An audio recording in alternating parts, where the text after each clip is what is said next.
Well, when you thought Congress wasn't working for you, they passed $800 million to benefit you. They're going to give it back to the American people. Now, don't believe that. That's funny. That was a joke. Because we just passed a bill. It's amazing that Congress can work so hard and effortlessly when it comes for other countries. They just passed a bill. Going to spend a lot more money. Not on Americans. We're in debt up to our eyeballs, and Americans are struggling trying to pay for Thanksgiving and Christmas, and our Congress, who is a Republican, by the way, decides to spend more money in Ukraine, other foreign countries, along with, not spending money in America and saving money. Also, what else did the Congress do? The House just passed and put forward a revision, not codification, of Trump's executive order. So Trump puts executive order out, Republicans are supposed to codify it. Well, since Mike Johnson and the Republicans have no backbone, the Democrats bring up something and they get 13 Republicans to vote with it, and now that actually reverses Trump's executive order. These people hate us. They really do. We're going to discuss this because I'm furious when it comes to our Congress. They're worthless. And guess what? We can't stop them. So therefore, our nation, I really don't know how we survive this. We're going to discuss that. Also, we're going to talk about what RFK is doing with Regenerative Ag. That's a great thing. But where is it going to go if we have bureaucracy trying to destroy it all the way? We're going to discuss that. There's another person who said AI is smart, so let's talk to him. Guess what AI just said? It actually said the quiet parts out loud. Sometimes I think that, you talk to a child and they're just kind of brutally honest. If you're overweight, they're like, well, you're fat. They're brutally honest. Well, guess what? AI may have that same problem. This gentleman says, what is actually the root cause of death in America? It will blow your mind because they went off strictly data and it was brutally honest. The one time that I think AI is pretty good is this. Wait till you hear this story. And then lastly, we're going to discuss what the World Economic Forum just said, because again, we're using all this technology. This technology is basically corralling us up. Wait till you hear what he stated about the future, because it's exactly what they wanted. So it shows it doesn't matter who's in leadership. No matter how much we like Trump or how much we like this administration, your Congress, judiciary, the world powers that be are pretty much ruling over us. Wait till you hear what the WEF just said, and guess what? Got astounding applause. Scary. Let's dive into these stories today.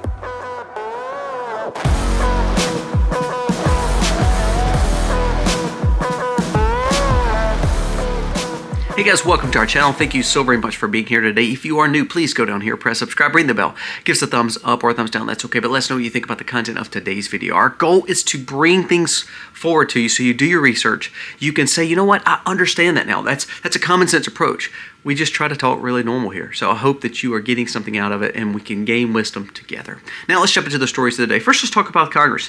I mean, again, when we thought they could pass bills for us and thought they could help American people, the House of Representatives, that means they represent the district of America, not Somalia, not some other foreign country, not Ukraine, not Russia, not the Middle East. They're supposed to represent, parts of Mississippi, parts of California, parts of Alaska, parts of Florida. I mean, we have 50 states, so I would think that that'd be pretty important, huh? Wait. You think too highly of these gentlemen that you get some kind of representation in Washington, D.C. Listen to this. This is unbelievable. Breaking. Two things. The U.S. advances bills to overturn the president's executive order, and 13 Republicans voted with the Democrats. In a vote 222 to 200, the House moved forward with ending Trump's crackdown of federal worker unions, meaning basically Republicans suck. That's what this means. That means Democrats are very good to stand together. They're evil. They know it. They embrace it. Republicans, they love corruption, but they don't want to show too much corruption because they're trying to, kowtow to the conservative base and traditional values, morals. But then they show their face a little bit when they say, okay, well, let's just be corrupt with the Democrats here today. So instead of codifying, we said this yesterday, Trump has done tons of executive orders and not one has been codified by Congress. But then we have a bill brought up by the Democrats and 13 Republicans voted alongside it to actually reverse Trump's executive order. So what is this precedent setting? What's happening right here? What you're going to see is more bills like this come up, and Mike Johnson and his little weasel self is not going to do anything about it, along with John Thune in the Senate, and therefore Trump's whole administration, just like it was the first time, is going to be a disaster. Not because of Trump, but because the bureaucratic class that the deep state, you can't beat it, people. You can't beat it. I don't think we could survive this. I really don't. I think the only way forward, sadly, is unrest, because there's no way that we can change these representators of these areas, and they're ultimately not representing you whatsoever. Prime example. So we have this vote that Republicans voted against the President of the United States. We'll name them. 13 Republicans. Jeff Van Drew, Nicole Malatakis, Nick Lakota, Brian Fitzpatrick, Rob Brenisham, Don Bacon, of course, what a weasel. Mike Lawler, a weasel. Tom King, Ryan McKenzie, Zach Nunn, Chris Smith, Pete Stauber, and Mike Turner. You should primary. Trump should come out right now and call these 13 people and say, I'm coming to these towns, these representative districts personally to honestly find somebody better than you. I would love to see Trump just say, you know what, if they're trying to hurt me, I'm going to these districts and I'm going to destroy them. That's what I love to see. I want to see that. I want to see that, because that is weakness right here. Now, if you think, well, these 13 must be bad, I'm glad about the other Republicans, they stood against it. Well, no, don't give them too much good things here. So let's go over the other thing that just happened in Washington. Again, you tell me how in the world we do what we do, but here you go. Thanks to Congress, helping struggling Americans during this Christmas time is perfect. The best way forward for people to represent you in Congress is to give money to, not you, but to Ukraine. We just signed a bill that's going to make $800 million go to Ukraine. It's 800 to 900, by the way. 800 to 900 million dollars. We just decided to say, you know what? Hey, let's just send to Ukraine. We're not for the war. We're not for all that, but let's just keep on burning money over there. Listen to this. This is from Mike Flynn. He says the current National Defense Authorization Act, NDAA, for fiscal year 26, covering October 1, 2025 till all of next year till October 26. This is this. On top of that, they authorize another $400 million to security assistance in Ukraine. So $800 to $900 million in the bill. Another defense associated bureaucracy waste of money is going to send another $400 million for some kind of other security clearance. That's a lot of money. That's a lot of money. And we're just okay with that. Yeah, sure, absolutely. Let's just send the money. Americans are struggling, can't pay for anything. We're delinquent. We're in debt up to our eyeballs as a nation. We're in debt up to our eyeballs in personal debt, and we're going to print more money and tax the people more to send our money to Ukraine and other foreign adversaries. What are we doing? I'm so sick of this. I honestly believe, after seeing Trump, Elon, RFK, all these people have good promises, and they work so hard to really get these things done. I mean, they have put forth tons of executive orders. I mean, we have done tons. McCarty has brought up so much truth when it comes to this back in 1920. And yet, nothing gets done. And your Congress is such a worthless waste of time. I want you to listen to this. This is just mind-blowing to me. Mind-blowing to me. While we give another $900 million to Ukraine, we have Fauci walking free. We have Brennan and the rest of the people that are now opening up about how the dangers of the CIA and how they used it against it. We hear about the treason going on with the former administrations, and yet, zero arrest. We can't even get people to codify Trump's executive orders. I'm sorry, guys. I don't know how we survive this. I really don't. And I know people are like, oh, Colby, you're always so doom and gloom. No, I'm not. I'm just stating the obvious, people. We are allowing infiltration in our country of foreign terrorists that don't like us. I'm going to read two quotes from actually, instead of reading the quotes, because some people are like, oh, you're sharing stuff that's not true, I want you to listen to this quote by this Muslim imam. they would clearly tell you that there's a great spirit. There is even a statue in front of the Museum of Fine Arts with a native upon a horse with his arms like this here, like he's making dua. And it's called, I think it's by Dallin, the sculptor, and it's called Appeal to the Great Spirit. Appeal to the Great Spirit. What is that? Dua.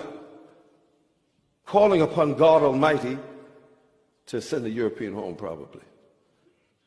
Go back where you came from, because you've done nothing but cause hell in this country and all over the world. And you can hear me, America, you know you've done it. This is not the land of the free and the home of the brave. It's the land of the coward and the home of the slave. Islam is America's future, or without Islam, America will meet its demise.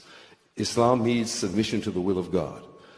This is one nation under God. I believe that even if you lied, and even if you lied about this, we hold these truths to be self-evident, that all men are created equal, and you never believed that, and you didn't consider your fellow men as being your equal or fair, you're a bunch of cowards because you don't want to get on the basketball court with us because we'll whip you. You don't want to let us on the baseball field because we'll whip you. You don't want to let us on the boardrooms because we'll whip you, or at least give you a run for your money. You're outnumbered and you're afraid that even your women might love some of the people who say that they're Muslim or people of color. And be Muslim, I advise you, America. Be Muslim. Open the doors of this nation. And even you people who say that you're Muslim, be Muslim. Submit to the will of God. This is the answer. Now, another quote. This is another Muslim imam that says this: when Muslims become the majority in the West, and that's going to happen within the next 4 years, non-Muslims will have to convert or pay a toll or be killed. This is what Sharia will rule. But we have Tucker Carlson, and Theo Vaughn, and all these other conservatives saying how good Qatar is with Sharia, and how good Abu Dhabi and United Arab Emirates with their ways on their people. I mean, they're good laws. That's what you hear. So they try to make it like, oh, it's just perfect. You could leave your car running and nobody's going to steal it. Well, probably not, because there's so much quote-unquote Sharia that if you look at someone wrong, you could be hung. I mean, this is the culture that we're bringing into America.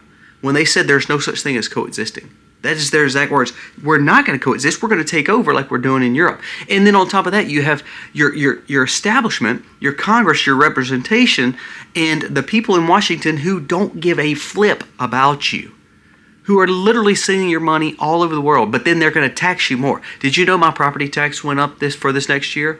After already paying the kind of money I pay? You know what? I didn't get a tax rebate. Now, you hear about all this stuff, well, we're going to give you tax credits. Well, I just want you to quit taking my taxes and then giving it to foreign countries. How about that? That would be great. That would be awesome. I get so furious because this is the world we're living in, and our children are going to grow up under either Muslim rule or under communist. I'm sorry. That's not doom and gloom. That is the truth. You could put your proverbial head in the sand or put your real head in the sand, but ultimately that is what we're facing. I'm not trying to get mad. I'm just trying to let you understand. Prime example of how good Macari, RFK, and Trump are doing. But it won't get anywhere. Listen to this story here. Redfield, Macari, so that means the former CDC director and also now the FDA director, are bringing up the red flags of the dangers of this and how it goes along with 81 other thousand physicians, scientists, and concerned citizens that have signed, along with 240 government officials that say this needs to be taken off the market because it's absolutely harming people or making them suffer. It says over 90% of people will face some kind of debilitating or some kind of autoimmune disorder because of it. But guess what? Proves my point. Macari, Redfield, 81 other thousand people, 240 people in the government, can't stop it. We're still, you pass any store right now and they're putting these right now. They'll do it for free right in your arm. Another example, Brooke Rollins, USDA, Brooke Rollins, and RFK come out with this new policy of giving $700 million towards regenerative ag. Great thing. I'm a regenerative ag farmer. I grow all this food organically. I use cow manure. I use chickens. I use pigs. I use rabbits. I use regenerative ag at its core. But I'm going to blow your mind here. Just the answer is not giving money. The answer is not subsidizing. The answer is get out of my life, government. I love what Brooke Rollins and RFK are trying to do is make our soil healthier. But It's throwing money at a problem is not going to fix it, people. Have we not learned that? What we need to do is take regulations off people where my neighbor could buy this food. You know what's so crazy? My neighbor cannot buy any kind of meat off my farm, a regenerative farm, all because the government doesn't give me a pass. So we're not adult enough. We're not adult enough to make responsible decisions about buying food from our neighbor, but we allow our children at 13 to get a whole change done and say that's permanent. We allow for our military to get 18-year-olds into the military and go fight for other foreign countries. But we can't. You cannot sell that pork chop to that neighbor. That's dangerous. So we hear the government saying, well, we're going to give to a regenerative ag. You're missing the whole point. I just want you to stay out of my life so I can sell to my neighbor, so I can make those transactions. But guess what? When you still think you can do it, or when people still do a little bit here and there, they're going to solve all that right now. Because with the destruction of cash and going to tokenization, full control is right on the board. I'm going to bring up this story from Yuval Harari from the WEF, and he was speaking to a group in the Asian Pacific dealing with the WEF, so he was kind of hitting it towards this. But I want you to listen to what he says, because it is scary. And then we're going to listen to what's happening with AI. Listen to this, what Yuval Harari just said. This is addressed to the WEF, and he was at this conference. And it says, listen to this, he says, just imagine North Korea or other countries in just 20 years when everybody has got a biometric bracelet. Now remember, our age, these little smartwatches and all that. Now they're starting to build them with capabilities to know everything about you. My phone today, after I told you about 4 or 5 days ago, it updated. I didn't sign up for the update. It just happened. Guess what? I bet 30 minutes to an hour, it prompts me to go and do my facial recognition and my biometric scan and put my Apple card, put my cards and money onto the Apple Pay. So then everything I have is right here. So you can access it and do all this stuff. And if you wanted meta glasses or AI glasses, it could do it all. So basically, their programming is already. So, we were talking about selling to our neighbors. Oh, you can't do all that because they'll know everything about you. So that means they can keep that regulation up. We don't need more money thrown at it. We need less regulation and less taxes. But let's keep on going what he says. He said, everybody will be wearing a biometric bracelet of some sort. You listen to a speech on the radio. This is scary. I want you to listen to this. He's saying this. If you listen to a speech on the radio by a great leader, and they actually know how you feel, here's the scary thing. With biometrics, they're going to know if you agree or disagree with what's being said. So you can't even hide your emotions even more, even though you're not saying it. We're worried about Australia and Great Britain and UK right now because they post things and also get thrown in jail for it. What if all of a sudden now, because we're having to wear these biometrics because that's what they tell us we have to buy food, to do all this stuff, we have to have a digital biometrics and ID to get out of our homes. What if all of a sudden they know how you feel? Let's keep on going. They'll know exactly how great the leader was by the way you feel. You can clap your hands and smile, but if you're angry, guess what? They'll know it.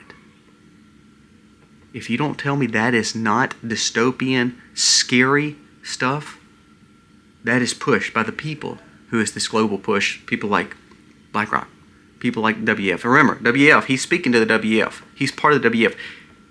Who's his leader now? Larry Fink, BlackRock, an American company that we just gave the Panama Canal to, and also a lot of these energy grids in America that they're over. He's an asset manager for every one of your pensions along with the government assistance programs. And you think that he is going to just say, well, it's okay. If you don't like us, that's fine. No, he's going to say, well, we're going to make sure that you are fully encapsulated by us. And, if you don't like something, we're going to adjust your mind set for it. How do we survive this? I want you to listen to this last story. And this is crazy. This is from AI. This is the first time I've ever agreed with AI. It's funny. I want you to listen to this. This guy who has been going, he always goes viral, and what he does is he just basically says, I'm going to ask AI a question and then let AI answer it. Now, he asked AI, he says, what's the number one cause of death that no one is talking about? Everybody thought, heart attacks, cancer, murders, homicide. That's all suicide. All these people were answering, and AI came out and said, no. The actual answer, and you can do this for yourself.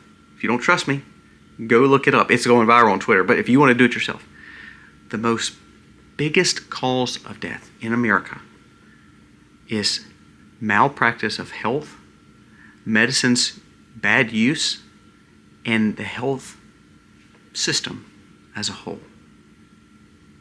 They said no one wants to talk about it, but the true cause of death, the biggest death, is dealing with medicines, medical malpractices, health problems, and our medical industry. Now, it's kind of like I told you in the intro, it's kind of like a kid. Maybe I'm like, oh, Thanksgiving, my pants get smaller, and the kid's like, no, you just gotten fatter. It's brutally honest. Now, I don't like AI, but I do think it's kind of funny that it was brutally honest. And it basically said the quiet parts out loud. That our problem is not the stuff that we face naturally. It's the stuff that man has created. And problem, solution, they want to throw money at it. They want to give you all this stuff. And ultimately what it's done is it's caused harms. And it is the number one taker of lives in America right now. I did a story about how ingredients-wise, we have 10,000 ingredients allowed in our food, while your European countries have 400. 400. Do you think that's natural and normal? We have more medicine than any other country. Costs more than any other country too, but we have more medicine than any other country, and our mortality is lower, and we just realized that it's actually caused more harm than anything else in the world. To this day, the severity of that has actually caused more harm to Americans than any other disease or cause of death. Unbelievable. Now, I'm going to leave on a positive story, and then we're going to wrap this up. There was a video done of Serbia. It is so encouraging. It almost makes me go emotional.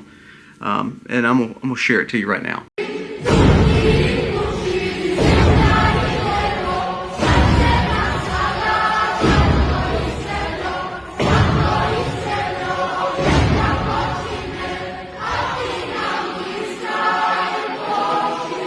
This is over 1 million Christians flood the streets of Serbia, boldly declaring the nation is a Christian country.